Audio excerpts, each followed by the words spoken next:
10월 25일 말씀 묵상을 시작하겠습니다. 오늘 말씀은 신명기 23장 1절부터 14절까지의 말씀입니다.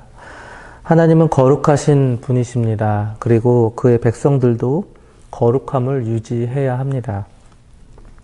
오늘 본문은 여호와의 총회, 곧 하나님께 드리는 공동 예배나 또는 공식 집회에 참석할 수 없는 자들에 대한 말씀입니다. 여기에는 엄격한 규율이 존재했습니다. 아무나 예배를 드릴 수 없었습니다. 이렇게 까다로운 절차와 규율이 존재함은 그만큼 하나님을 예배하는 공동체의 거룩이 중요했기 때문입니다. 하나님은 그 거룩함을 지금도 유지하라고 말씀하고 계십니다. 오늘날 우리가 이 본문을 통해서 유지해야 할 알맹이, 곧 율법의 정신은 무엇일까요? 그리고 어떻게 그 정신을 고스란히 오늘날 예배까지 이어지게 할 수 있을까요? 말씀을 통해서 살펴보도록 하겠습니다. 1절입니다. 고환이 상한 자나 음경이 잘린 자는 여호와의 총회에 들어오지 못하리라. 즉 여기에서 고환이 상한 자는 선천적으로 생식 기능이 손실된 자를 말하고, 그리고 음경이 잘린 자는 후천적으로 생식 기능이 손실된 자를 말합니다. 이스라엘이 하나님께 드리는 공동 예배나 혹은 공식 집회에 참석할 수 없는 첫 번째 부류는 이처럼 정상적인 생식 기능을 소유하지 않는 자들을 말합니다. 이러한 사람은 정상적인 가정을 꾸밀 수 없는 사람들입니다. 하나님께서는 인간에게 생식기라는 놀라운 신체를 선물해 주셨고, 이 생식기를 통하여서 사회의 가장 기본 단위인 가정을 꾸밀 수 있도록 하셨습니다. 그러나 이러한 사람들은 정상적인 가정을 꾸밀 수 없는 사람들이었습니다. 즉, 생식기 자체가 존재하지 않거나 그 기능을 발휘할 수 없는 사람은 정상적인 가정을 꾸밀 수 없는 하나님의 형상이, 즉 변질된 사람들이었습니다. 죄와 타락으로 인하여 본래의 영화로운 모습을 상실한 사람들이라는 것이죠. 그래서 하나님께서는 이러한 자들을 공적인 예배 가운데 들어오지 못하도록 하신 것입니다. 2절입니다. 사생자는 여호와의 총회에 들어오지 못하리니 10대에 이르기까지도 여호와의 총회에 들어오지 못하리라. 또한 사생자 역시 공적인 예배에 참석할 수 없었습니다. 사생자는 정상적인 결혼 관계에서 태어나지 않은 자를 말하죠. 10대에 이르기까지도, 이 말은 이들의 후손의 후손, 그리고 또 후손의 후손에 이르기까지, 즉 10대에 이르기까지도, 여기서 10대는 영원히라는 말인데요. 즉 영원히 여호와의 그 총회에 배제된다라는 것입니다. 1절과 2절을 통해서 우리가 알 수 있는 사실은 무엇일까요? 바로 이스라엘 사회에서 결혼 제도와 건강한 가정의 성립이 얼마나 중요한가라는 거예요. 왜냐하면 가정은 가장 작은 교회이기 때문입니다. 하나님께서는 부모를 통해서 하나님을 바라보게 하셨고, 그리고 가정의 신앙 교육을 통해서 교회의 기틀을 다지기를 원하셨죠. 한마디로 건강한 가정을 통하여서 건강한 교회를 만들 수 있다라는 거예요. 그런데 이 건강한 가정은 바로 건강한 성을 기반으로 만들어진다라는 것입니다. 즉 건강하지 못한 성을 통하여서 태어난 자 역시 여호와의 총회에 들어올 수 없었습니다. 3절입니다. 암몬 사람과 모압 사람은 여호와의 총회에 들어오지 못하리니 그들에게 속한 자는 10대뿐 아니라 영원히 여호와의 총회에 들어오지 못하리라. 암몬과 모압, 이 두 민족은 이스라엘 백성과 영원히 화친할 수 없는 민족이 되어버렸습니다. 왜냐하면 이 두 민족이 이스라엘에게 보였던 적대적인 태도 때문이었죠. 그래서 하나님께서는 이들에 대해서는 평안과 형통을 영원히 구하지 말라고 하셨습니다. 이들이 보였던 적대적인 태도가 다음 절에서 자세히 설명되는데요.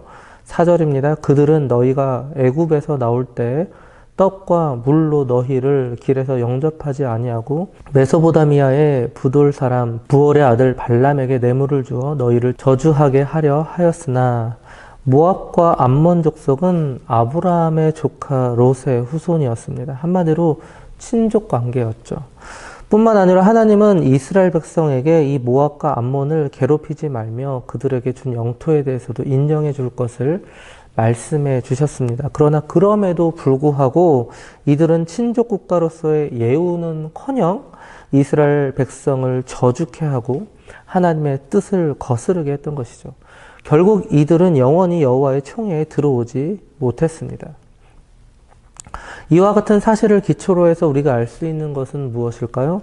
하나님의 나라를 적대시하고 하나님의 뜻을 회방하는 자는 구원의 반열에서 영원히 제외됨을 우리는 알 수가 있습니다.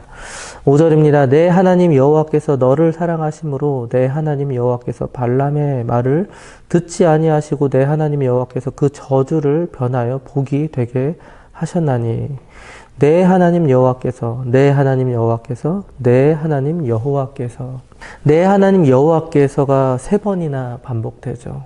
바로 주체가 바로 여호와 하나님이시다라는 거예요. 복을 주시는 이도 하나님이시고 그리고 해를 주시는 이도 하나님이시다라는 것입니다. 모압과 암몬은 하나님의 백성을 저주한 자들이었습니다. 그러나 하나님께서는 이미 예전에 이스라엘로 하여금 어떤 약속을 하셨죠? 너로 하여금 큰 민족이 이루게 하실 것이라는 약속을 하셨습니다. 그렇기 때문에 그 약속을 성취하기 위해서라도 이스라엘에게 닥치는 어떠한 해도 하나님은 그것이 해가 아닌 유익으로 바꾸어 주신 것이죠. 이러한 역사는 오늘도 반복이 되고 있습니다. 하나님께서는 우리를 선택하셨고 또 우리를 사랑하시고 우리로 하여금 큰 민족을 이루겠다 약속하셨죠. 그렇기 때문에 우리에게 닥치는 어떠한 위협도 우리에게 해를 끼칠 수 없다라는 사실을 우리는 명심해야 할 것입니다. 하나님은 언제나 우리를 도우시는 분이십니다. 6절입니다. 내 평생에 그들의 평안함과 형통함을 영원히 구하지 말지니라. 하나님께서는 이스라엘을 축복하는 자에게는 복을 내리시고 또 저주하는 자들에게는 저주를 내리리라는 약속을 하셨습니다. 그렇기 때문에 이는 단순한 악감정에 의한 보복 행위가 아니라 하나님의 변치 않는 약속이라는 것이죠. 7절입니다. 너는 에돔 사람을 미워하지 말라. 그는 내 형제의 이민이라. 애굽 사람을 미워하지 말라. 내가 그 땅에서 객이 되었음이니라. 8절입니다. 그들의 3대 후 자손은 여호와의 총회에 들어올 수 있느니라. 에돔은 이삭의 아들인 에서의 혈통을 이어받은 후예들이죠. 즉 이스라엘과 역시 형제국이었습니다. 그러나 이들 역시 암몬이나 모압 족속과 같이 여행 중에 있었던 이스라엘을 박해하였죠. 이처럼 에돔 족속이 이스라엘과 밀접한 혈연 관계였던 만큼 이스라엘에게 대한 이 잘못의 책임은 다른 민족에 비해서, 다른 족속에 비해서 더 엄중하게 다루어져야 했습니다. 왜냐하면 더욱더 가까운 친족이었기 때문입니다. 그러나 하나님은 이렇게 말씀하셨죠. 미워하지 말라. 그는 너의 형제니라. 하나님은 다른 족속과 달리 에돔에게 관용을 베푸셨습니다. 왜일까요? 아마도 방금 말씀드렸던 것처럼 열방 중에 에돔이 이스라엘과 가장 가까운 친형제 족속이었기 때문이죠. 그래서 하나님께서는 이들에게 악을 악으로 갚지 말고 최소한의 선을 베풀라 말씀하신 것입니다. 애굽도 마찬가지죠. 애굽은 400년간 이스라엘에게 혹독한 압제를 가한 민족이었습니다.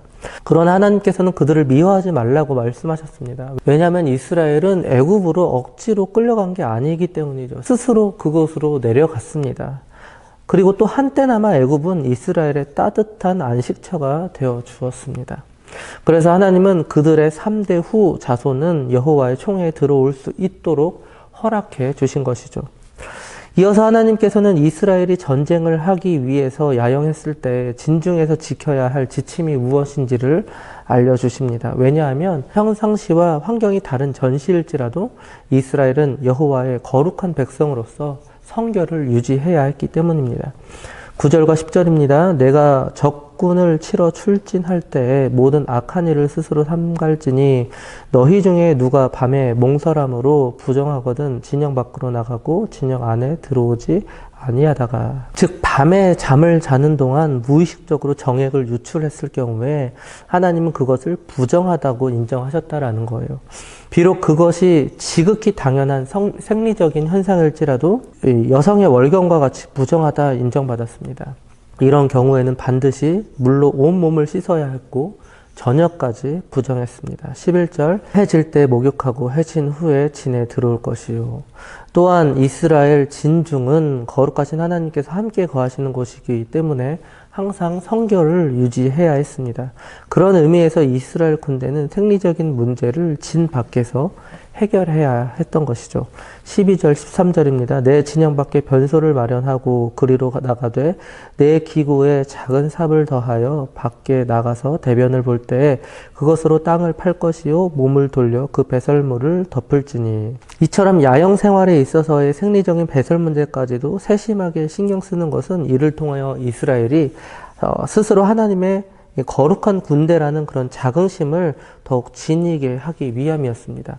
또한 이로써 의식적으로 성결을 유지할 뿐만 아니라 아울러 공중 위생 또한 유지시킬 수 있었던 것이죠. 마지막 14절입니다. 이는 내 하나님 여호와께서 너를 구원하시고 적군을 내게 넘기시려고 내 진영 중에 행하심이라. 그러므로 내 진영을 거룩히 하라. 그리하면 내게서 불결한 것을 보시지 않음으로 너를 떠나지 아니하시리라. 사랑하는 성도 여러분, 오늘 본문은 이스라엘 백성들이 지켜야 할 성결에 관련된 본문이었습니다. 특히 공예배에 참석할 수 없는 부류와 전쟁 중에도 지켜야 할 규례에 대한 본문이었습니다. 분명 오늘날 우리가 드리는 공예배는 구약의 모습과 좀 다릅니다. 구약과 같이 참석할 수 없는 부류는 존재하지 않습니다. 그러나 거룩함을 유지하지 않은 채 예배를 드릴 수 없는 사실은 구약과 단연 동일함을 우리는 명심해야 합니다. 심지어 무의식적 상태에서도 우리는 성결을 유지해야 할 것입니다. 예수 그리스도의 보혈의 피로 이제는 모두가 여호와의 총회에 들어올 수 있게 되었습니다. 가로막혔던 장벽은 모두 허물어졌고 그리고 그분의 희생으로 우리는 거룩함을 잊게 되었습니다. 그분의 희생에 감사하며 오늘 하루도 영적 전쟁의 진중에 거하고 있다는 사실을 명심하고 오늘 하루도 거룩함을 유지하는 저와 장자 가족들 되시기 바랍니다.